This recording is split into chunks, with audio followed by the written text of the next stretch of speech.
Hello friends, welcome to मेरे YouTube channel engineer classes. Hope you are doing good. So आज हम अपने daily knowledge booster में देखते हैं कि हम क्या पढ़ रहे हैं। आप सबने अगर कल हमारे प्रधानमंत्री जी की स्पीच सुनी होगी अपने 15 अगस्त पर, इंडिपेंडेंस डे पे, तो आपने रियलाइज़ किया होगा उन्होंने एक चीज़ के बारे में बात की है जिसका नाम है national digital health mission. National digital health mission, तो वही मैं आपको समझाना चाहता हूँ नेशनल डिजिटल हेल्थ मिशन है क्या। बेसिकली पहले लेमन टर्म में समझ लेते हैं। ये कहना चाहता है कि हमारे जितने भी नागरिक हैं उन सबको हम एक अपॉर्चुनिटी देते हैं कि आप अपना एक हेल्थ आईडी बना दो, हेल्थ आईडी बनाओ। ठीक है, अब इस हेल्थ आईडी में क्या होगा, उस पर्टिकुलर इंसान के क्या होंगे, डिटेल्स होंगे जो किससे रिलेटेड होंगे, उसकी मेडिकल फील्ड से रिलेटेड होंगे। ठीक है, जैसे फॉर एग्जांपल कि वो उसको क्या प्रॉब्लम है, उसका हेल्थ इश्यूज़ क्या है, उसके बारे में होगा। ठीक है, उन हेल्थ इश्यूज़ पे जो उसका ट्रीटमेंट चल रहा है उसके बारे में होगा, और जो उसकी हिस्ट्री रही है प्रॉब्लम्स की, हिस्ट्री ऑफ हेल्थ इश्यूज़ उसके बारे में होगा, करंट के बारे में होगा, हिस्ट्री के बारे में होगा। ठीक है, और जो ट्रीटमेंट चल रहा है उसके बारे में होगा, और उसके क्या डिटेल रहेगा, उसकी जितनी भी लेबॉर्ट्री से रिपोर्ट्स वगैरह रही होंगी उसके बारे में बताया जाएगा। तो हमने क्या सोचा कि ये सारा कुछ एक जगह स्टोर कर दिया जाए। ठीक है, तो उसको कैसे सर्च किया जा सकता है, उसको कैसे आप देख सकते हैं कि एक किसी क्लाउड में इसकी इन्फॉर्मेशन को स्टोर कर दिया जाएगा।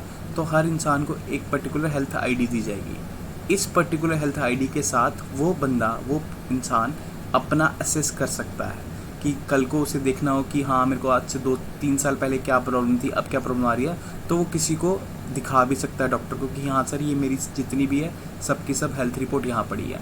अभी आपने देखा होगा कि क्या नोटिस करते हैं हम लोग, क्या करते हैं अपने पेपर फॉर्म में अपने रिपोर्ट्स अपने ये सब संभाल के रखते हैं कि ताकि हमें हिस्ट्री का पता लग सके हेल्थ का। तो इसलिए अब गवर्नमेंट ने क्या बोला कि ये जो हिस्ट्री हम पेपर फॉर्म में रिपोर्ट्स के फॉर्म में रखते थे, इसको हम सीधा आप क्या कर सकें, एक प्लेटफॉर्म, एक क्लाउड पे अपलोड कर सकें जहाँ से हम इसे डिजिटली असेस कर सकें। ठीक है, डिजिटली असेस कर सकें। अब डिजिटली असेस कहीं भी बैठ के किया जा सकता है, घर से, बाहर से, क्लिनिक से। अब ऐसा नहीं है कि रिपोर्ट साथ में लेके जानी है। ठीक है, कोई बंदा दिल्ली में इलाज करा रहा है, उसका घर मुंबई में है, तो दिल्ली में बैठ के अपना बता सकता है कि सर मेरा ये रिकॉर्ड है, डॉक्टर को ये बता सकता है। ये इनका फंड है। ठीक है, अब उसके बारे में पढ़ते हैं। Under the mission every India is to get a health ID, every Indian is to get a health ID card. ठीक है, the ID card will contain all relevant information about person, past medical condition, treatment and diagnosis. क्या बताएगा कि पहले कैसा इतिहास रहा है, उसके हेल्थ से रिलेटेड क्या ट्रीटमेंट चल रही है, और क्या डायग्नोसिस आ रहे हैं, लेबोरेटरी रिपोर्ट्स क्या कह रही हैं उसके बारे में। The mission is completely technological based. Technological based हो क्योंकि हम इसमें क्या कर रहे हैं, अपलोड कर रहे हैं, कहीं क्लाउड में अपलोड कर रहे हैं, कहीं डाटा उसका स्टोर करेंगे। ठीक है, तो ये पूरा एक प्रॉपर टेक्नोलॉजी चलेगा। According to the national health authority, every patient who wishes to have their health records available digitally must start by creating a health ID. कह रहा है कि जो भी सिटीजन, जो भी इंसान चाहता है कि उसका ऐसा एक डिजिटली फॉर्मेट में उसका हेल्थ रिकॉर्ड बन जाए, उसे क्या करना पड़ेगा, एक अपनी हेल्थ आईडी बनानी पड़ेगी। उस हेल्थ आईडी से वो असेस करेगा और जितने भी अपने मेडिकल रिकॉर्ड्स होंगे वो देख सकेगा। ठीक है, अब ऐसा कंपलसरी नहीं है कहीं भी लिखा हुआ कि आपको बनानी ही बनानी है, आपकी मर्जी है। अगर आपको लगता है कि आपके लिए फ़ायदेमंद है तो आप बना सकते हैं। ठीक है, the mission aims to improve the efficiency, effectiveness and transparency of the health care in India. ठीक है, अब ऑब्वियसली ये एफिशिएंट हो जाएगा, इफेक्टिवनेस ज़्यादा रहेगी और ट्रांसपेरेंट रहेगा। अब डॉक्टर्स 1 मिनट में असेस कर सकते हैं, क्योंकि डॉक्टर्स के बाद क्या होगा, ऐसा नहीं है डॉक्टर किसी इंसान की पर्सनल इन्फॉर्मेशन देख सकेंगे, ऐसा नहीं है। बट ये जो पर्टिकुलर इंसान है जिसकी हेल्थ आईडी बनी है, वो डॉक्टर के साथ शेयर कर सकता है डिजिटली अपनी इन्फॉर्मेशन को। वो बता सकता है हाँ डॉक्टर, अपनी हेल्थ आईडी से लॉगिन करके कि सर ये मेरी रिपोर्ट्स। तो डॉक्टर क्या करेगा, इसको एक अच्छी तरह ग्रो थ्रू कर सकता है, हाँ यार ये सही कह रहा है, इसको क्या प्रॉब्लम है या कैसा कुछ रहेगा। अभी इंसान मुंबई बैठा है, ठीक है, अब इसको हेल्थ रिपोर्ट कहाँ भेजनी है, दिल्ली भेजनी है, तो ये क्या करेगा, अपनी आईडी से इस इन्फॉर्मेशन को असेस करेगा और किसी भी तरीके से इसको दिल्ली भेज सकता है, व्हाट्सएप, मेल वगैरह, ऐसे सब टेक्नोलॉजी को यूज़ करके हम इसको क्या कर सकते हैं, शेयर कर सकते हैं। जिसके कारण क्या होगा, एक तरह से ट्रांसपेरेंसी बढ़ेगी, एफिशिएंसी बढ़ेगी और इफेक्टिवनेस बढ़ेगी पूरे हेल्थ केयर की इंडिया में। ठीक है, it is to operate under Ayushman Bharat. ये किसके अंदर ऑपरेट होगा बेटा, आयुष्मान भारत मिशन के अंदर ऑपरेट होगा। ठीक है, various health care providers such as hospitals, laboratories, insurance companies, online pharmacies, telemedicine firm will be expected to participate in health ID system. इससे क्या होगा कि वेरियस कंपनी इसमें पार्टिसिपेट करेंगी। ठीक है, अब जैसे हॉस्पिटल्स हैं, किसी हॉस्पिटल में दिखाने जाना है, आपको अपॉइंटमेंट लेनी है डॉक्टर की, तो आप उसे पहले अपना डिजिटल फॉर्मेट में बता सकते हो रिपोर्ट्स। लेबोरेटरीज में आप घर से लेने जाना नहीं पड़ेगा, आपकी डिजिटल फॉर्मेट में आ जाएगी। इंश्योरेंस कंपनी भी आपको पता है बहुत इंश्योरेंस करने से पहले हेल्थ चेकअप वगैरह के लिए पूछती है, या कोई हेल्थ चेकअप वगैरह करा रखा हो, जो कोई ट्रीटमेंट करा रखा हो तो उनके बिल वगैरह मांगती है। तो उसका क्या असेस होगा, उसका डायरेक्ट असेस क्या है कि अब यहीं से हम इसका देख सकते हैं, ठीक है।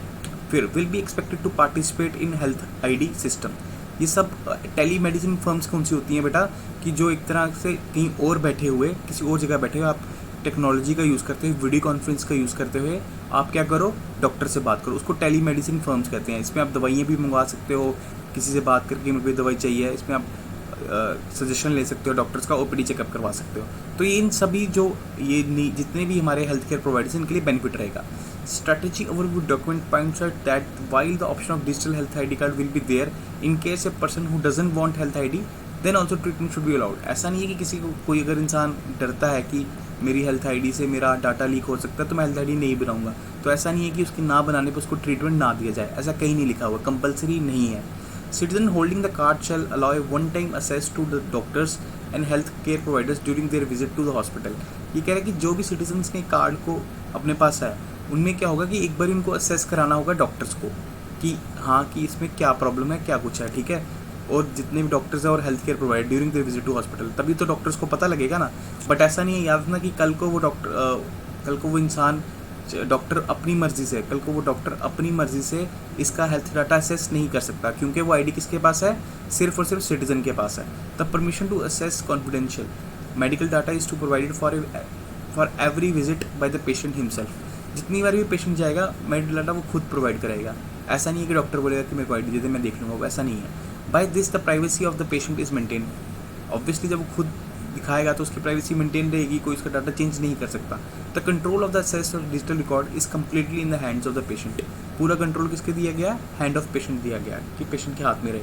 Doctors can assess the medical recovery every time only at the will of patients. कह रहा है कि डॉक्टर जितने भी मेडिकल रिकॉर्ड जो भी हो रहा है वो कब असेस कर सकती है, सिर्फ और सिर्फ विल ऑफ पेशेंट। जब तक विल नहीं है पेशेंट की वो असेस नहीं कर सकते। The mission will allow patient to access health services remotely. It also features tele consultation and e pharmacy. E pharmacy होता है जब हम इलेक्ट्रॉनिक मीडिया से फार्मेसीज का ऑर्डर दें, जैसे आपने सुना होगा आजकल मेडिसिन ऑनलाइन मिल रही हैं, उसको ई फार्मेसी कहते हैं। टेली कंसल्टेशन जैसे मैंने ऊपर बताया क्या है इसमें, कि ओपीडी आ रहा है, ठीक है, आप ऑनलाइन ओपीडी अटेंड कर रहे हैं, वीडियो कॉन्फ्रेंस से डॉक्टर से सजेशन ले रहे हैं, ये सब किस में आ गया, टेली कंसल्टेशन से। उन सब का भी इसमें ध्यान रखा गया है। आई होप आपको इसके बारे में पता लगा। आगे देखते हैं। अब जैसे किसके तहत आ रहा है बेटा, आयुष्मान भारत प्रोग्राम के तहत आ रहा है, ठीक है। Ayushman Bharat program was launch. अब इसके बारे में देख लेते हैं कि आयुष्मान भारत प्रोग्राम क्या कह रहा है। आयुष्मान भारत प्रोग्राम क्या लॉन्च किया गया था 2018 में, to address the health issues at all levels, primary, secondary and tertiary level. मैं आपको थोड़ा सा लेमन टर्म में बता देता हूँ कि आखिर क्या है। इसके अंदर बेटा दो काम चल रहे हैं, ठीक है। एक चल रहा है इंश्योरेंस देने का काम, एक चल रहा है हमारा हेल्थ केयर एसेस का काम, ठीक है। इंश्योर कराया जा सके ताकि उनका खर्चा ना हो, जो हमारा होता है ना पॉकेट आउट एक्सपेंडिचर होता है जो हम खर्चा करते हैं इलाज पे, वो कम हो, ठीक है। क्योंकि जब इंश्योर होगा तो ऑब्वियसली पेशेंट को वो पैसे वापस मिल जाएंगे, तो इसलिए उसका खुद का खर्चा कम होगा, ठीक है। और वहीं क्या है, हेल्थ केयर असेस क्या है कि ग्राउंड लेवल पे हम काम करें कि हर बंदे को कहीं ना कहीं छोटा मोटा हेल्थ केयर असेस मिलता रहे। ऐसा नहीं है कि कोई बंदा एक पर्टिकुलर गाँव में रहता है और उसके आसपास कोई डिस्पेंसरी नहीं है, कोई ऐसी चीज़ें ही नहीं है जो उसको मिनिमम चाहिए हेल्थ के लिए, ऐसा नहीं होना चाहिए। हम क्या प्रोवाइड कराएंगे कि बिल्कुल ग्राउंड लेवल पे उसको हेल्थ का असेस मिल सके, ठीक है। इट हैज़ 2 कंपोनेंट्स, प्रधानमंत्री Jan Arogya Yojana. It has 2 components, कौन कौन से, प्रधानमंत्री जन आरोग्य जो Yojana, early known as national health protection scheme, क्या कहा जाता है, नेशनल हेल्थ प्रोटेक्शन स्कीम। और दूसरा क्या है, हेल्थ एंड वेलनेस सेंटर्स, ठीक है। ये 2 कंपोनेंट्स इसके अंदर ही आते हैं। Ayushman Bharat is the largest government funded health care program in the world. याद रखेंगे वर्ल्ड में सबसे लार्जेस्ट ऐसी प्रोग्राम है हेल्थ से रिलेटेड जो गवर्नमेंट फंड कर रही है, ठीक है, पूरे वर्ल्ड में सबसे बड़ा है। With over 50 crore beneficiary, 50 crore beneficiaries हैं इसके जो इसका फ़ायदा उठा रहे हैं। It has been dubbed as Modi care. इसको क्या डब किया गया है, मोदी केयर। जैसे क्या आया था किस टाइम पे, ओबामा केयर, ठीक है, ये उससे भी बड़ा है। Ayushman Bharat care is integrated approach comprising health insurance and primary, secondary and tertiary health care, ठीक है। हेल्थ इंश्योरेंस की बात जो मैंने आपको बताया था वो क्या है, primary, secondary, tertiary health care में काम करा जाएगा। The health wellness centres are aimed at improving the access to cheap and quality health care service. वही जैसे मैंने बताया था कि दो चीज़ों में काम हो रहा है, इंश्योरेंस पे काम हो रहा है और किस पे हो रहा है, हेल्थ एक्सेस पे काम हो रहा है एट प्राइमरी लेवल। ठीक है, PMJAY will cover the financial protection for availing health care system eight secondary level and tertiary level. अब देखो होता क्या है, जो इंश्योरेंस वाला एस्पेक्ट है ना बेटा, वो क्या कह रहा है कि आप क्या करो सेकेंडरी लेवल पे।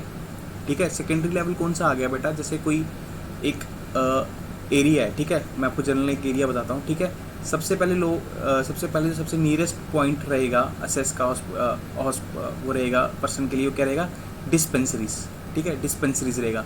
उसके बाद क्या आएगा, वो डिस्ट्रिक्ट हॉस्पिटल्स वगैरह। ठीक है, फिर क्या आ जाएगा, कुछ बड़े हॉस्पिटल उस सिटी के, जैसे हमारे जम्मू का हो गया GMC। ठीक है, पहले क्या होगा कि हम छोटी मोटी डिस्पेंसरी में जा सकते हैं, फिर हम किसी छोटे हॉस्पिटल में जा सकते हैं डिस्ट्रिक्ट लेवल पे। और अगर यहाँ भी बात ना बने, जब केस सीरियस होता है तो चाहे किसी भी डिस्ट्रिक्ट का क्यों ना हो, वो कहाँ पे आते हैं, GMC जम्मू। ठीक है, तो डिस्ट्रिक्ट वाला और ये जो आ गया, डिस्ट्रिक्ट वाला गया हमारा सेकेंडरी लेवल, और उससे ये कौन सा आ गया, टर्शरी लेवल। ठीक है, डिस्पेंसरी कौन सा आ गया, प्राइमरी लेवल। तो जो हमारा हेल्थ जो सेकेंड कॉम्पोनेंट है हेल्थ एंड वेलनेस सेंटर्स का, वो क्या कह रहा है कि हम प्राइमरी लेवल पे फोकस करेंगे। प्राइमरी लेवल पे फोकस करेंगे, क्या फोकस करेंगे कि डिस्पेंसरीज हर जगह अवेलेबल हों, जितनी मिनिमम नीड है डिस्पेंसरीज में वो प्रोवाइड करा सके पेशेंट्स को, ताकि किसी को ये ना पता चले कि इसको सबसे पहले कहाँ जाना है। तो एक कंपोनेंट क्या कह रहा है कि हम इस पर काम करेंगे, हम हॉस्पिटल ज़्यादा बनाएंगे, हम डिस्पेंसरी ज़्यादा बनाएंगे।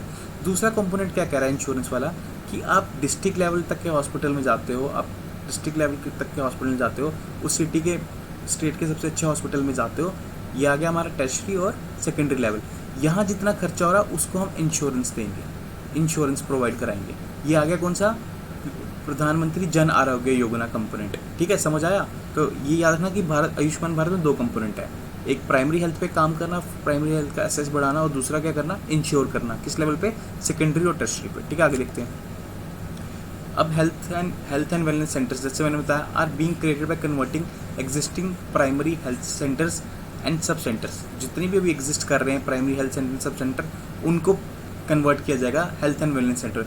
दे provide comprehensive primary health care. ठीक है, जितना डे टू डे रूटीन में नॉर्मल प्रॉब्लम्स फेस करते हैं हेल्थ रिलेटेड, जैसे किसी को बुखार आ रहा है, किसी को जुकाम आ रहा है, किसी को कुछ भी प्रॉब्लम्स हो रही है, इंजरी हो रही है, तो कहाँ जा सकता है, प्राइमरी हेल्थ केयर में जा सकता है। इसलिए वो कह रहे हैं कि इस पर हम बहुत फोकस करेंगे कि इसका एक्सेस पूरे थ्रू आउट रहेगा, हर बंदा इसको अप्रोच कर सके। वो हमारा किसका काम है, हेल्थ एंड वेलनेस सेंटर्स का। ये कौन सा कंपोनेंट है हमारा, second component of Ayushman Bharat. Including child and maternal health services. अब बच्चा पैदा होता है तो माँ के लिए जो सर्विसेज हैं बच्चे के लिए, वो नॉन कम्युनिकेबल डिसीज जैसे ब्लड प्रेशर हो गया, डायबिटीज़ हो गया, उस पर काम करेंगे। And also diagnostic services and free essential drug. कुछ डायग्नोस्टिक सर्विसेज, छोटे मोटे टेस्ट और फ्री एसेंशियल ड्रग्स, इन पे फोकस रहेगा हमारा हेल्थ एंड वेलनेस सेंटर का। और दूसरा जो इसका एस्पेक्ट है, जो इसका हमारा स्कीम का दूसरा एस्पेक्ट है, प्रधानमंत्री जन आरोग्य योजना। तो one of the most ambitious health sector scheme, it was launch in national health protection mission. इसको क्या लॉन्च किया गया था, नेशनल हेल्थ प्रोटेक्शन मिशन में। उसको बाद में रीनेम कर दिया गया प्रधानमंत्री जन आरोग्य योजना। इसमें क्या बेटा, इसमें क्या कि हम इंश्योरेंस प्रोवाइड कराएंगे, इंश्योर कर देंगे कि आपको जो खर्चा होगा हम लोग देंगे। कितने अमाउंट तक का, 5 लाख पर एनम पर फैमिली।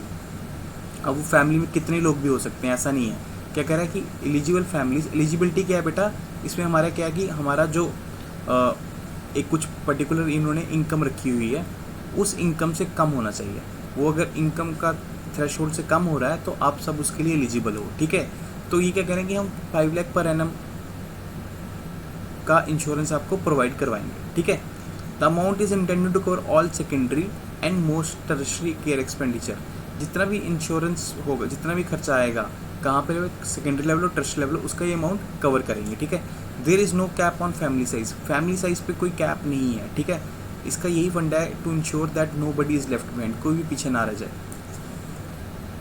कोई भी पीछे ना रह जाए, ये इसका मेन फंडा है। आई होप आपको आयुष्मान भारत भी समझ आया होगा। ठीक है, इसमें मैंने आपको क्या बताया, इसमें आपको मैंने बताया कि क्या है, दो तरह का, दो कंपोनेंट्स हैं। एक कंपोनेंट क्या कर रहा है, एक कंपोनेंट कर रहा है कि हम आपको इंश्योरेंस प्रोवाइड करवा सकेंगे, आपका जितना भी खर्चा होगा सेकेंडरी लेवल पे और टर्शरी लेवल पे। ठीक है, ये रहा वो कंपोनेंट। दूसरा कंपोनेंट क्या है कि हम आपको प्राइमरी हेल्थ सेंटर सेटअप करके देंगे ताकि आप जल्दी से जल्दी असेस कर सको। ठीक है, क्लियर है, समझ आया। और बेसिकली स्टार्ट कहाँ से होता कि हमारे पीएम मोदी जी ने जो अभी इंडिपेंडेंस में स्पीच दी है, इंडिपेंडेंस डे वाले दिन स्पीच दी है, उसमें बात की गई थी नेशनल डिजिटल हेल्थ मिशन की। आप समझ गए नेशनल डिजिटल हेल्थ मिशन क्या है? बेसिकली क्या प्रोवाइड कराना सबको? हेल्थ आईडीज़ प्रोवाइड कराना, जिससे वो अपना डाटा, कौन सा डाटा? मेडिकल रिकॉर्ड का डाटा ऑनलाइन डाल सके। जब ऑनलाइन डल जाएगा उसको कहीं से भी असेस कर सकते हैं, ठीक है, आगे शेयर कर सकते हैं, जिसके लिए उनको हेल्प रहेगी, ठीक है। आई होप आपको ये समझ आया होगा। अगर आपको समझ आया तो प्लीज़ लाइक कीजिए और इसे शेयर कीजिए। Thank you, take care.